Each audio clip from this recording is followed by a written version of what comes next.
दोस्तों, रागनी सरगम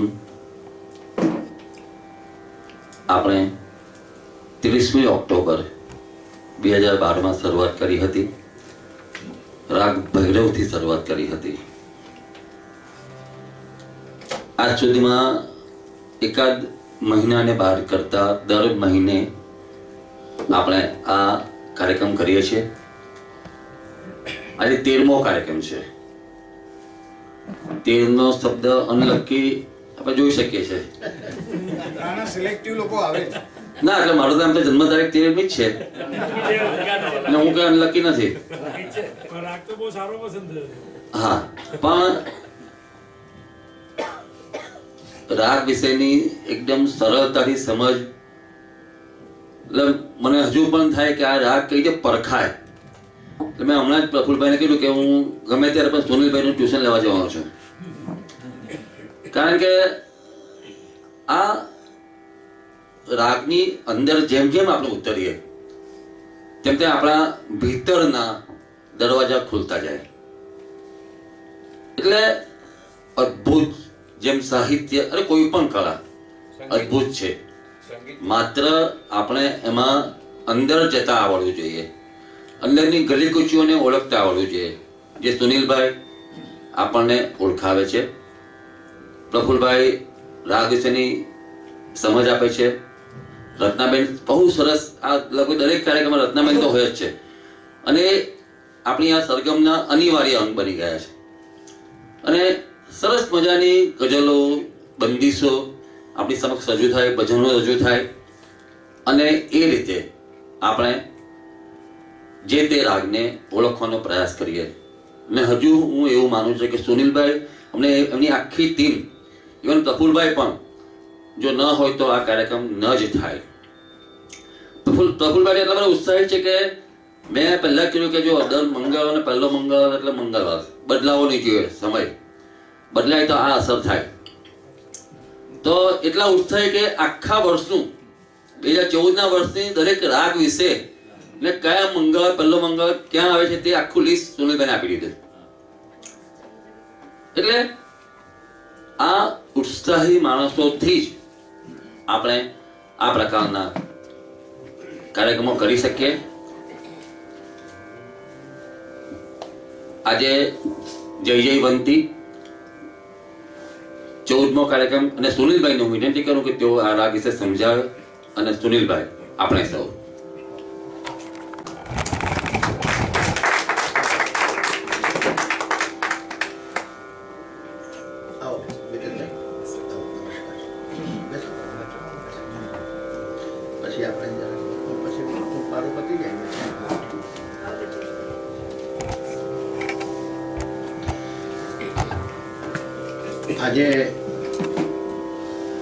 આજે આપણી સાથે ગુલામ ફરીદ વોરા અને મિતેશભાઈ આપણી સાથે છે. બંને અહીંયાની જે સ્કોપા કોલેજ છે, સાર્વજનિક કોલેજ ઓફ પરફોર્મિંગ આર્ટ્સ, તેના પ્રાધ્યાપક છે.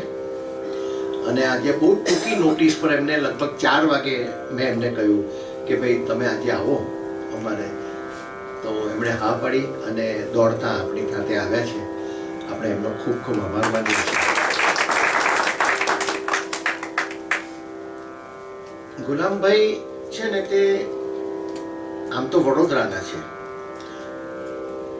અને કલકત્તા શીખવા જાય છે. કલકત્તામાં આઈટીસી નામની એક સંસ્થા છે જ્યાં સંગીતનું પ્રશિક્ષણ માટેની ખૂબ જ આધુનિક વ્યવસ્થા ત્યાં થઈ છે અને આઈટીસી કંપની દ્વારા એ સ્પોન્સર થયેલી છે. તેમાં જે એમના ગુરુ છે, હું ભૂલતો નહીં હું તો ઉસ્તાદ અબ્દુલ રશીદ ખાન. તમે માનશો નહીં, એમની ઉંમર 103 પ્લસ છે. 104 પૂરા થયા. આ ઉંમરે તેઓ પરફોર્મન્સ આપે છે. અને વિદ્યાર્થીઓને શિક્ષણ આપે છે. આઈટીસી સંસ્થા પણ એટલી મહાન છે કે તેમણે આવા જે બુઝુર્ગ છે અને આટલા બધા કલાના રસિક અને કલા તજજ્ઞ છે તેમનું જતન કરે છે અને એમને એ ત્યાં રાખે છે અને એમની પાસે જે કંઈ પણ છે તે વિદ્યાર્થીઓને અને સંગીતના રસિકોને પ્રાપ્ત થાય તેને માટેનું એક સરસ એમણે પ્લેટફોર્મ એને પૂરું પાડ્યું છે. આપણે આઈટીસીને પણ સલામ કરીએ અને ગુલામ સાહેબના જે શિક્ષક પ્રશિક્ષક ગુરુ જે છે તેમને પણ વંદન કરીએ અને આજે આપણે આપણો કાર્યક્રમ શરૂ કરીએ. એમની હમણાં મને છે તે ગુલામભાઈ છે તે મને એમની 4 CD આપી ગયા લગભગ 2-3 મહિનાની ઉપર.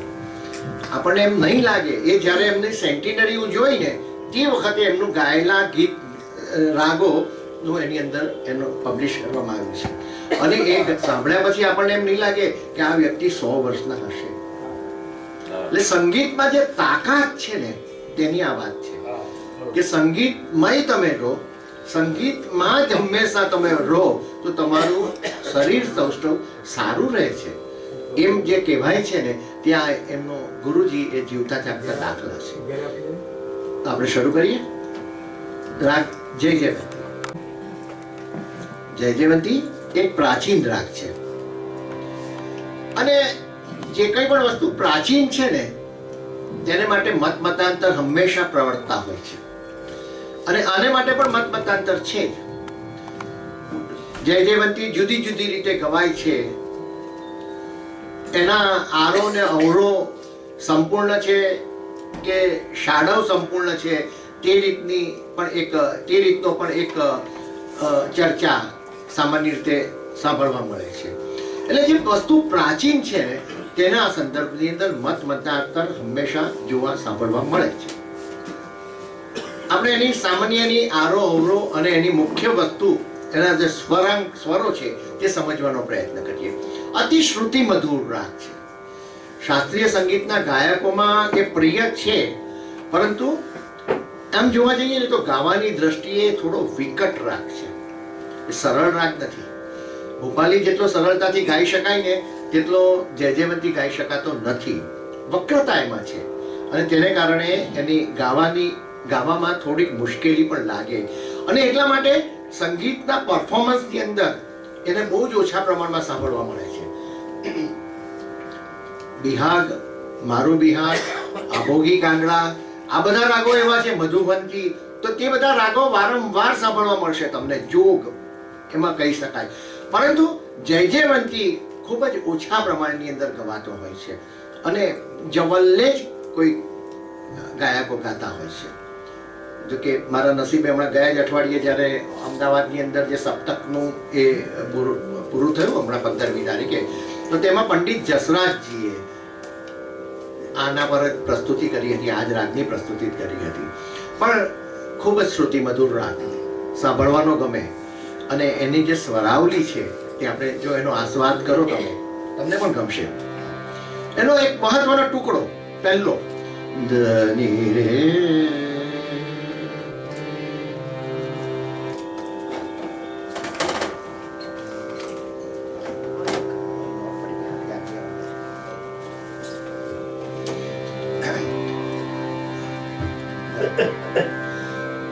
જો ધની રે આ એનો એક મહત્વનો ટુકડો છે. ધની રે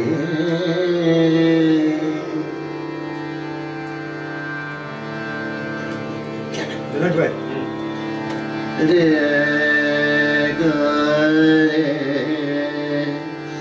ની સા રે ગ રે ગ મ મ મ મ મ પ મ રે ગ મ પ ધ મ ગ રે ગ રે ની સા ધની રે સા. આની મુખ્ય સ્વરાવલી, આના ઉપરથી ધની રે લેવામાં આવે એટલે માર્મિક શ્રોતા તરત સમજી જશે કે જયવંતી ની પ્રસ્તુતિ થશે. રે ગ મ ની ધા પ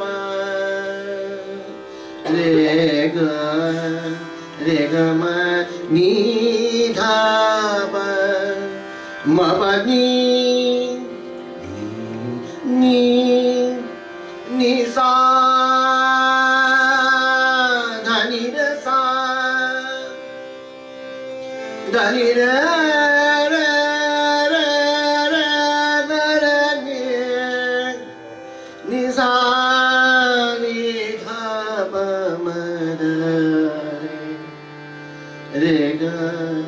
गम म प म ग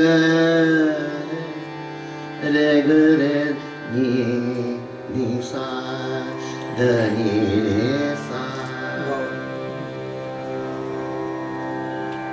જય જયવંતીમાં ક્યાંક આપણને નટનો થોડો ભાસ થાય છે, પરંતુ એની સ્વરાવલી જુદી જ છે આખી. ધ નિ રે સા ધની રે રે સા.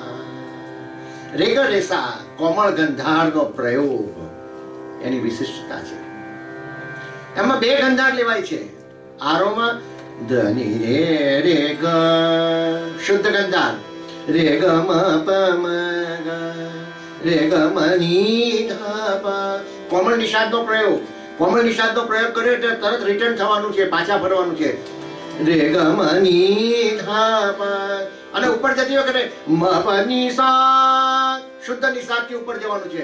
મ પ ની સા રે ગ રે સા રે ને ધા પ મ ગ રે રે ગ મ પ મ ગ રે ગ રે સા ને સા ધ ની રે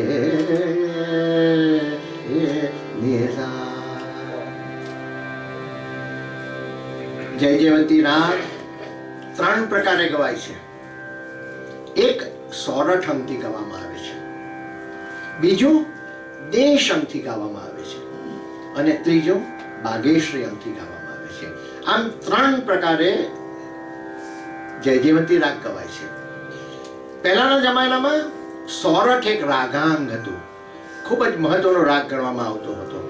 પરંતુ વર્તમાન સમયમાં સોરઠનું સ્થાન દેશે લીધું છે, દેશ રાગે લીધું છે. દેશ રાગ અતિ પ્રચલિત રાગ છે, આપણે જાણીએ છીએ, સાંભળો છે. જે દેશ રાગની અંદર જ આપણે વંદે માતરમ નું જે પ્રસિદ્ધ ગીત જે છે આપણું, જે એની રચના જે કરવામાં આવી છે તે દેશ રાગ પર આધારિત છે. પરંતુ પહેલા સોરઠ હતું. દેશમાં શું છે? સા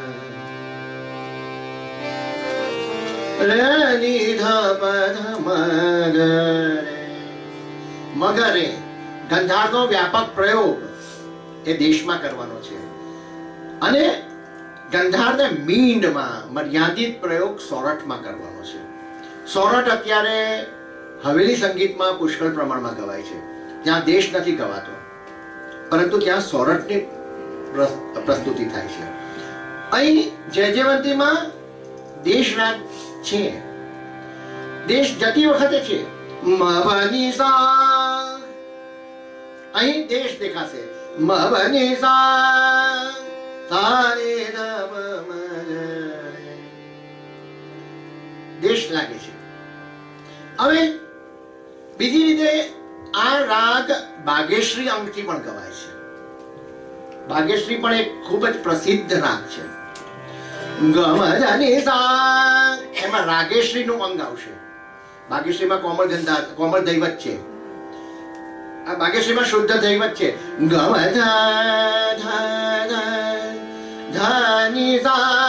ધનિસા ગમ ધનિસા એમ જયારે લેવામાં આવે ત્યારે બાગેશ્રી અંગ સામાન્ય રીતે આપણે કહીએ છીએ, પરંતુ રાગેશ્રીની એ નજીક થોડુંક વધારે લાગે છે. તો આ રાગની શાસ્ત્રીય સમજૂતી છે. હું તમને એક નાની એક બંદિશ એની અંદર સંભળાવું છું. બહુ સુંદર બંદિશ છે, બહુ જ પ્રાચીન બંદિશ છે. શબ્દ છે દામિની દમકે, દામિની દમકે દર મોહે લાગે, ઉમગે દલ બાદલ શ્યામ ઘટા, लिख में जो सखी उस नंदन को, मेरो खोल किताब देखो बीता। आयना शब्दों से बहुत प्राचीन बंदे से। दामनी तमके डर मोहे लागे, उमगे दलबा दल श्याम गटा। दामनी दमके लिख बेचो सखी उस नंदन को, लिख बेचो सखी उस नंदन को, मेरी खोल किताब देखो बीधा। અહીં કિતાબ એટલે હૃદયનો એનો અર્થમાં લીધી છે। મેરી ખોલ किताब देखो बीधा, दामनी दमके।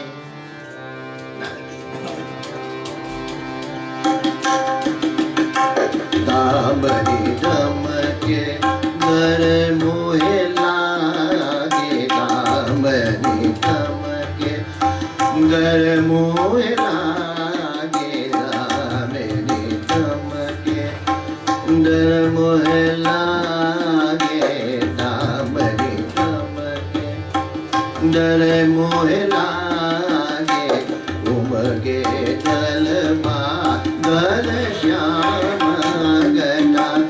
उमगे दलबा दल श्याम गटा, दामनी दमके।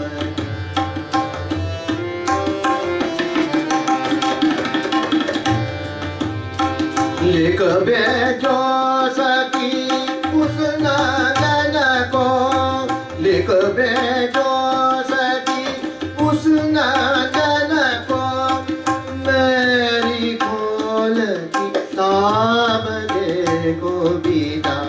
मेरी खोल किताब देखो बीता। लिख बेचो सखी उस नंदन को, मेरी खोल किताब देखो बीता। दामनी दमके डर मोहे लागे, दामनी दमके डर मोहे लागे, दामनी दमके, दामनी दमके, दामनी दमके।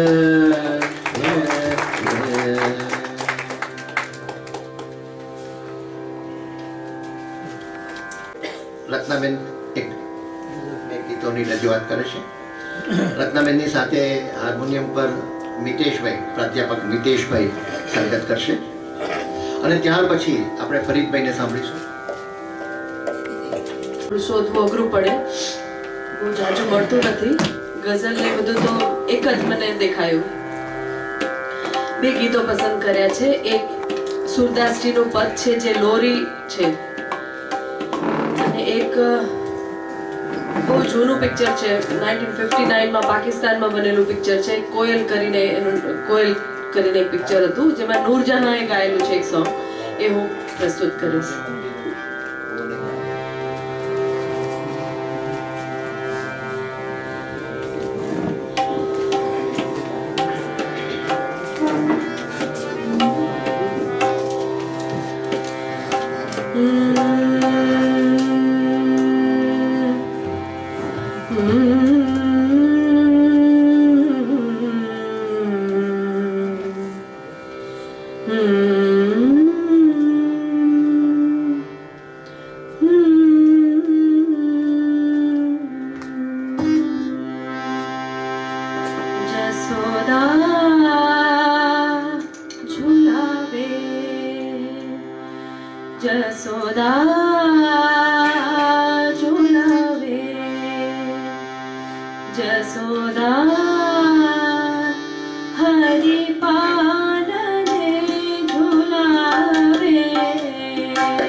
झुलावे।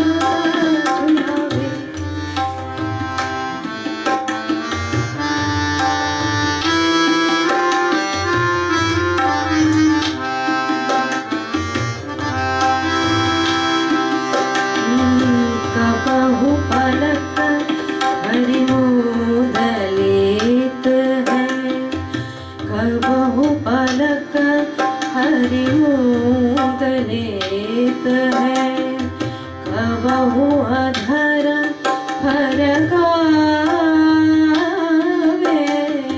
कबहु अधर फरकावे।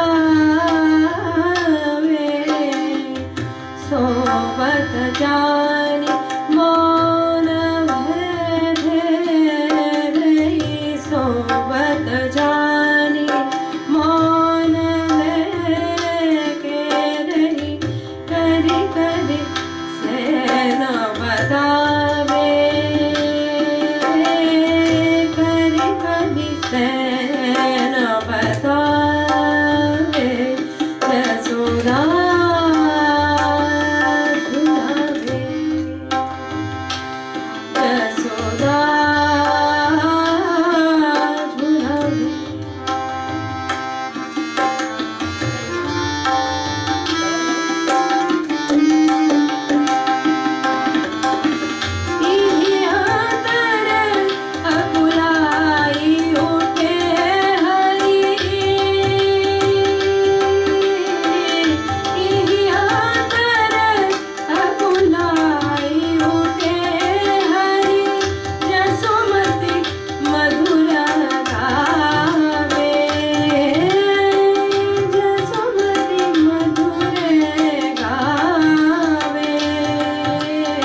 पहिला मध्यले एक ताल, मोठ्या बास त्रिताल.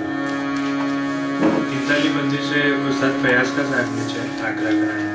આપણ પરંપરાની બંદિશે એક તાલની પણ અને કોની છે મને ખ્યાલ નથી.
ગગલાની સાહેબ, ગગનાની સાહેબ, ગગનાની. આમ પાર્થ છે તે ગાયનમાં વિશારદ છે, તબલામાં વિશારદ છે અને અત્યારે બીજું હાર્મોનિયમમાં પણ વિશારદ છે. અને મુંબઈ જાય છે ને તો શીખવા માટે તબલાની વધારે ગહન તાલીમ લેવા માટે મુંબઈ જઈ રહ્યા છે અને કાયમ જાય છે. અને આપણે વિનંતી માન કરીને હંમેશા આવે છે આપણે ત્યાં. ખરેખર એના માટે આપણે આભારી છીએ એમના.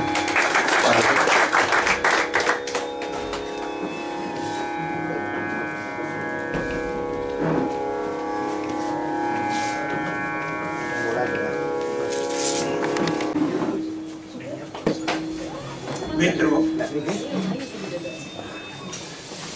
ફરીદભાઈનો આ ગાન સાંભળ્યા પછી મારે બોલવાનું આવે તો એન્ટી ક્લાઇમેક્સ જેવું લાગે છે, પણ શું થાય, ક્રમ છે, ક્રમ નક્કી કરે.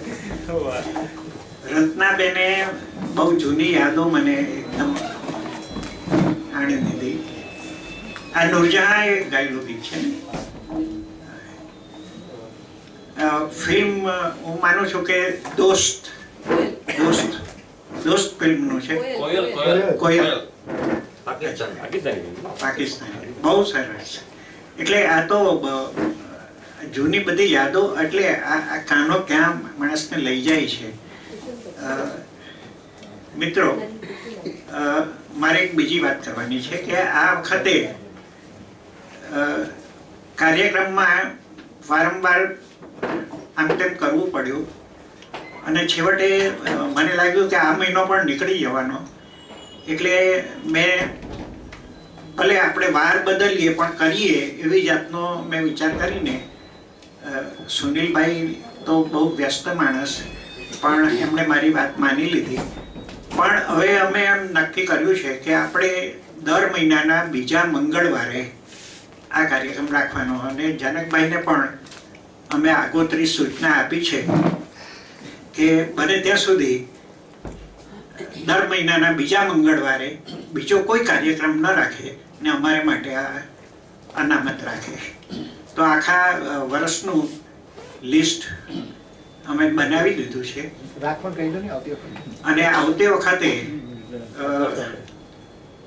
તારીખ 8મી તારીખ છે બનતા સુધી, 11મી તારીખ છે, શનિવાર બીજો મંગળવાર માર્ચ મહિના, આપણે ફેબ્રુઆરી મહિનાનો. અને રાગ કલાવતી પર અમે એ કરીશું. તો મિત્રો, મારે આવું કામ કરવાનું છે કે કોઈ પણ રાગ એની જે અમુક લાક્ષણિકતા હોય એ અનુસાર એના ગુણધર્મો એ રાગના થતા હોય છે. તો આ જયજયવંતી રાગમાં પણ એની જે અમુક લાક્ષણિકતાઓ છે જે એને બીજા રાગોથી અલગ કરે છે અને એને લીધે એ જુદી જુદી રીતે એના ગુણધર્મો પ્રગટ થાય છે. તો એની લાક્ષણિકતાઓ ખાસ કઈ? મુખ્ય લાક્ષણિકતા મારી દ્રષ્ટિએ હું માનું છું કે મંદ્ર પંચમ સાથે રિષભની મીટ. સુનિલભાઈ, તો આ એક વિશિષ્ટ પ્રકારની જે સ્વર સંગતિ છે જે એને સોરઠ રાગથી જરા અલગ કરે છે. તો એ વિશિષ્ટ ગુણધર્મ પણ એ બતાવે છે. બીજું, બંને ગંધાર અને બંને નિષાદ છે. તો દેસંગના આરોહમાં જે મંદ્ર કોમલ નિષાદ લેવાય છે, ક્યારેક લેવાય છે, અવરોહમાં એ રિષભ વચ્ચે કોમન ગંધારનો કણ લઈને ક્યારેક તીવ્ર ગંધાર પણ એમાં લેવાય છે. તો એ કાફી અને ખમાજ રાગ ઠાટ વચ્ચેનો રાગ ગણાય છે. આમ જયજયવંતીમાં રિષભ, પંચમ, ગંધાર અને નિષાદ આ 4 સ્વરો અગત્યના છે. હવે આની અસર શરીરના અંગો પર કેવી રીતે થાય છે? બે જુદી જુદી રીતે થાય છે. શરીરના જુદા જુદા નિર્દેશિત અંગો અને કુંડલીની ઉર્જા ચક્રો. શરીરમાં જે કુંડલીની ચક્રોની વાત છે એમાં 7 ઉર્જા કેન્દ્રો ગણવામાં આવે છે અને એમાં રિષભ સ્વર છે એ સ્વાધિષ્ઠાન ચક્ર પર અસર કરે છે. પંચમ છે તે વિશુદ્ધિ ચક્ર પર કરે છે અને ગંધાર મણિપુર ચક્ર પર અસર કરે છે. હવે આ સ્વરો અને ઉર્જા કેન્દ્રોથી જે નિર્દેશિત અંગો છે એ સ્પાઇન, આપણી કરોડરજ્જુ અને મણકા, પીઠ, હૃદયનો પણ અમુક ભાગ આવે છે, સ્પ્લીન, બરોડ આપણે જે કહીએ તે, હાડકાના વચ્ચે જે ગર્ભજ, ચરબીયુક્ત જે ગર્ભજ છે, બોન મેરો એને કહેવામાં આવે છે તે, અને પર્ટિક્યુલરલી સ્ત્રીઓમાં ખાસ કરીને બીજાશય, ઓવરીની જે કામગીરી છે એ આનાથી નિર્દેશિત એની કામગીરી બતાવે છે. તો કરોડના મણકામાં મણિપુર ચક્ર છે માનવામાં આવ્યું છે. એમાં આવેલી અશુદ્ધિથી પીઠનો દુખાવો, જેને આપણે બેકેક કહીએ, લંબેગો, સ્પોન્ડિલાઇટિસ, કમર માકી વળી જાય, વૃદ્ધ સ્ત્રી પુરુષોમાં કમર માકી વળી જાય છે, તો આ વગેરે વિકૃતિઓ જન્મે છે. એ ઉપરાંત હાડકાના કેન્દ્રમાં બોન મેરો જે છે એમાં નિયમિત રૂપે રેડ બ્લડ સેલ્સ એટલે લાલ કણો એ બને છે. સ્પ્લીનમાંથી પણ એ બને છે. જ્યારે એમાં ખામી આવે છે ત્યારે લાલ કણો ઓછા બને છે અથવા તો બનતા અટકી જાય છે બોન મેરોમાં. તો લાલ કણો ઓછા થતા સામાન્યથી ભારે જે એનિમિયા આપણે કહીએ, એનિમિયા એટલે રક્તક્ષય અથવા તો પાંડુ રોગ એ થાય છે. લો બ્લડ પ્રેશર થાય અને હૃદયમાં ધબકારા થાય, ધ્રસકો પડે, આવી જાતના ચિહ્નો થાય. તો એનિમિયાનું એક ગંભીર સ્વરૂપ છે જે આપણા દેશમાં બહુ ઓછું જણાય છે, પર્નિશિયસ એનિમિયા કહેવાય છે. તો એમાં સ્પ્લીન પર સોજો આવી જાય, સ્પ્લીન મોટું થાય, સ્પ્લીનોમેગાલી કહેવાય એને. કરોડરજ્જુમાં આવેલા જ્ઞાનતંતુ નર્વ્સ તેના પર અસર થાય, સોજા આવે. આંતરડામાં જે રેશમી તાંતણા છે જેને મ્યુકોસા કહેવામાં આવે છે, ગેસ્ટ્રિક મ્યુકોસા, તો એ મ્યુકોસાને લીધે જે ખાસ અગત્યના તત્વો છે એ ચૂસાઈ અને પછી એ લીવરમાં જમા થાય, તો એમાં એ વાંધો પડે. ઇન્ટ્રિન્સિક ફેક્ટર જે આવે છે, આ બધું બહુ ડિટેલમાં જવાનું એ નથી, પણ એને લીધે ખોરાકમાંથી જે ઉપયોગી તત્વો ચૂસાવાની જે ક્રિયા છે એમાં વાંધો આવે છે. તો આ બધામાં જય જયંતી રાગ મદદરૂપ થઈ શકે. આ સાથે સ્ત્રીઓમાં જે માસિક અનિયમિતતા હોય, ઓછું આવે અથવા તો ક્યારેક બંધ થઈ જાય, બીજાશયમાંથી જે સ્ત્રી બીજ પક્વ થઈને આવવું જોઈએ તે બરાબર યોગ્ય રીતે ન આવે, પક્વ ન થાય. સામાન્ય રીતે સ્ત્રીઓનો જે જાતીય અથવા તો જેને કાર્યક્ષમતા આપણે કહી શકીએ એ આખી જિંદગીમાં 30 થી 35 વર્ષનું એમનો એ કહેવાય કે જ્યારે દર મહિને એક બીજ પક્વ થઈને બહાર પડે. એવા આખી જિંદગી દરમિયાન વધારેમાં વધારે 400 જેટલા બીજ બહાર પડી શકે જે ફલિત થઈ શકે. તો આ જે ફલિત થવાની જે ક્રિયા છે તે બરાબર ન થાય, આ પ્રક્રિયામાં ખામી આવે, બીજ બરાબર પક્વ થઈને બહાર આવી ન શકે.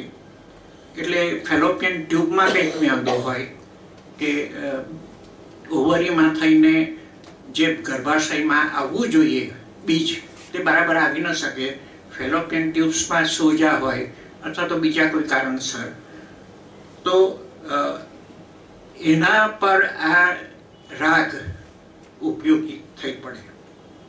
આ એક જાતની ઇન્ફર્ટિલિટી છે, એટલે વંધ્યત્વ છે. તો એમાં જયજયવંતી. પણ જો ફેલોપિયન ટ્યુબ્સમાં કોઈ મિકેનિકલ ઓબ્સ્ટ્રક્શન હોય તો એમાં આ કશું કામ ન કરી શકે, એને માટે તો સર્જરી જ કરવી પડે. હોર્મોનની ખામી હોય, ફક્ત હોર્મોનની ખામી હોય, પક્વ થવામાં કંઈક વાંધો પડતો હોય તો એમાં 60 થી 70% આરાગથી આપણને સફળતા મળી શકે. બીજું બધું નોર્મલ હોય, ફક્ત બીજ પક્વ થઈને બહાર ન આવતું હોય તો આ રાગની સંગીત ચિકિત્સાથી પૂરેપૂરો લાભ થવાનો શક્યતા રહે છે. Again thank you very much.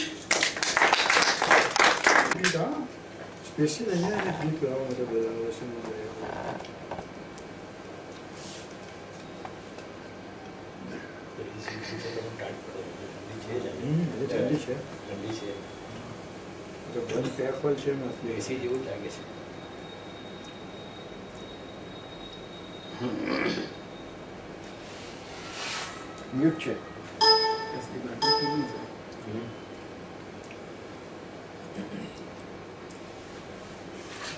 Suchitra Sen गया आज। सुचित्रा सेन गया। सुचित्रा सेन मैंने जो वोलाना धर्मगुरु था ते पण कराय છે. હા એનો પણ આવ્યો છે. એવું પણ એટલે બરોબર બંધ છે આજે. એટલે બધું વોલાના બદ્રીને બધું બંધ છે.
मदन मोहन मास्टर हाँ मदन मोहन बड़े झूठे बेन कॉम्पिटिशन करा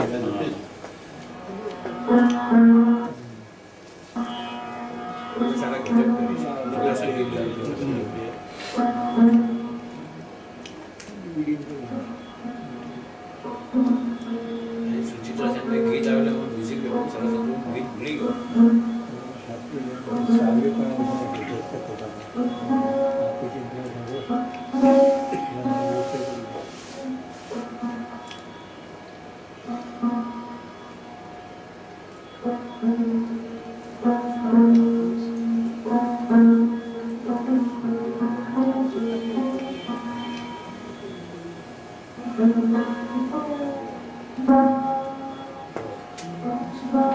रविशंकर ना गुरु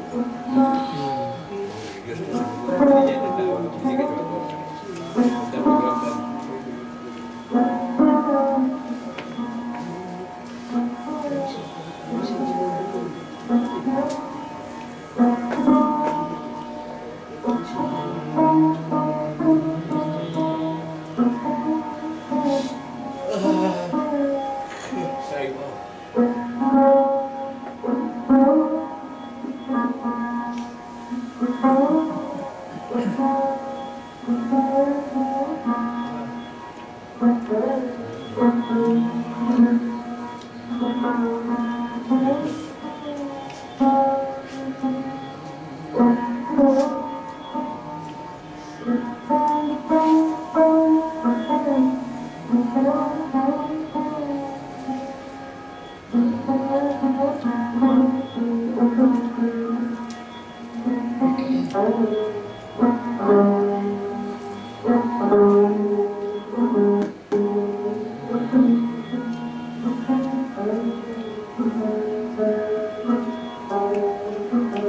કાલે કેએલ સાયકલની પુણ્યતિથિ છે. અચ્છા અઢાર મજા આવશે તો.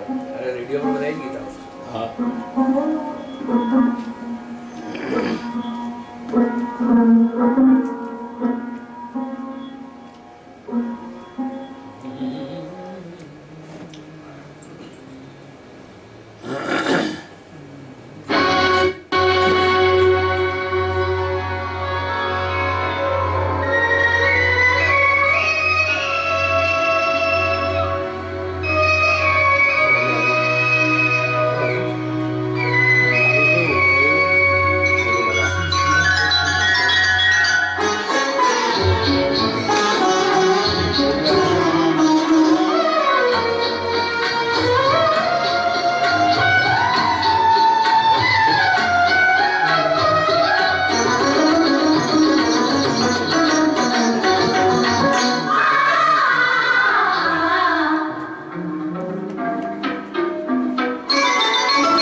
चलना संभल के मोहब्बत की राहों में चलना संभल के यहाँ जो भी आया गया हाथ मल के ओ यहाँ जो भी आया गया हाथ मल के मोहब्बत की राहों में चलना संभल के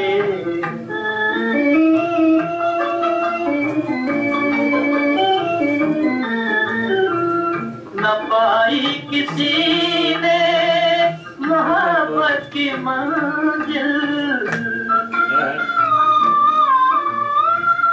न पाई किसी ने मोहब्बत की मंजिल कदम डगमगाए जरा दूर चल के ओ कदम डगमगाए जरा दूर चल के मोहब्बत की राहों में चलना संभल के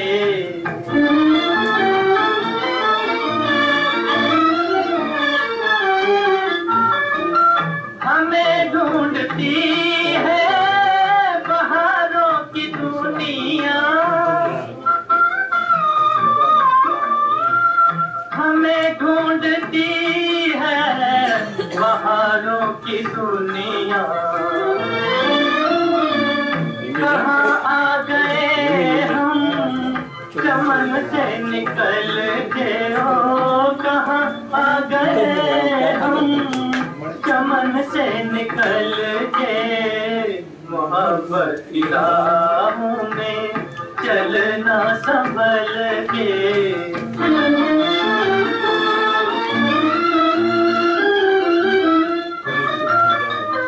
कहीं टूट जाए ना हसरत भरा दिल कहीं टूट जाए ना हसरत भरा दिल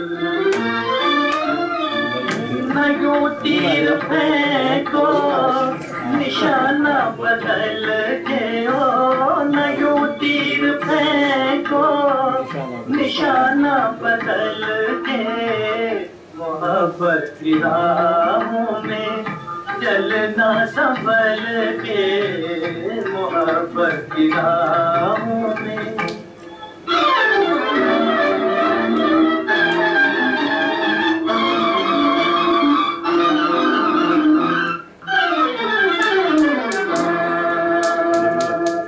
હિરોઈન કોણ છે શ્યામા છે ના શ્યામા નથી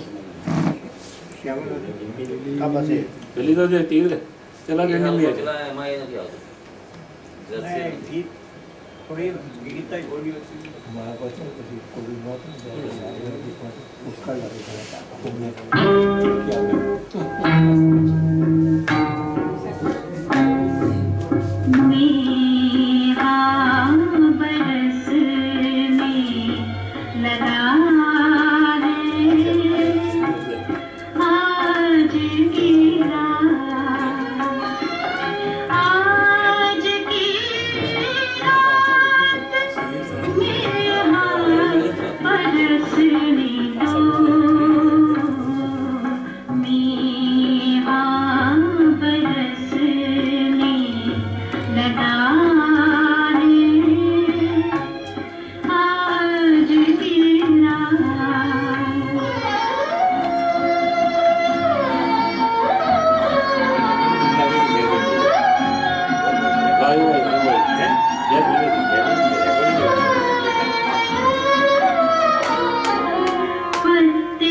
आज आँखों में फूलेगा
मन मोहना बड़े झूठे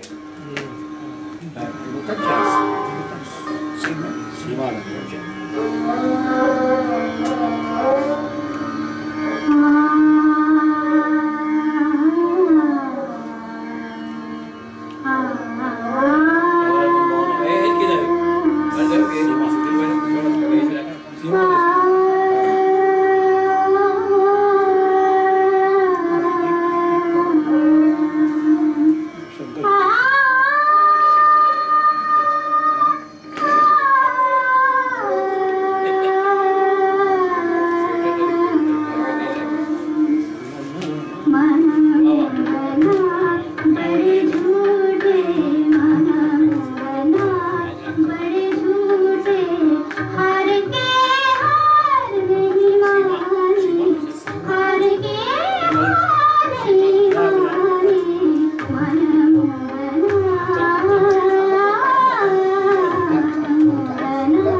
કલાકાર હતી ને ભાઈ સૌથી વધારે અભિનેત્રીઓમાં એવોર્ડ અને મહિલા છે ફિલ્મ ઇન્ડસ્ટ્રીઝમાં. મેં તો રંગોપણમાં જોઈ છે એકદમ વધારે મહિલા રંગોપણમાં અભિનય સમ્રાટ નાટક હતું ત્યારે આવે. છેલ્લા કર્મામાં પણ મહિલા ને વિલનમાં સીમા પછી પેલી આપણે ખાનદાન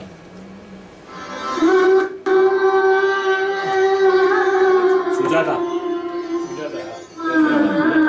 બંદીની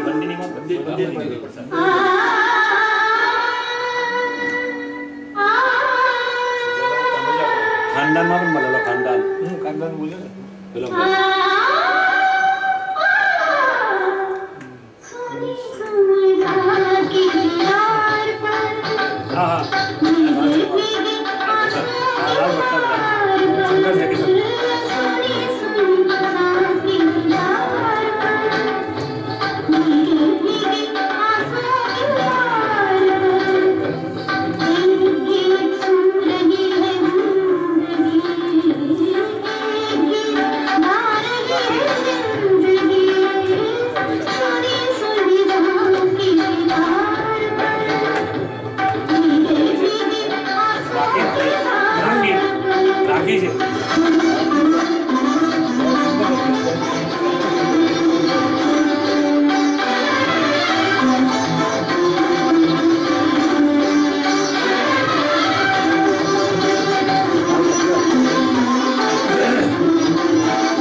લાલ પથ્થરનું અચ્છા લાલ પથ્થરનું પિક્ચર ફેલ લાલ પથ્થર પિક્ચર ફેલ થઈ ગયેલું.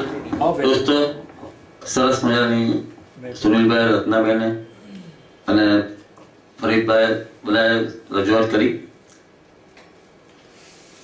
રવિવારે સવારે 10:30 કલાકે વડોદરાના લેખકોના 5 પુસ્તકોનો લોકાર્પણ સમારોહ અહીં યોજ્યો છે. સવારે 10:30 કલાકે આપ એમાં પણ ઉપસ્થિત રહેશો. સુનિલભાઈ, પ્રફુલભાઈ અને આ સૌ કલાકારોનો ખૂબ ખૂબ આભાર.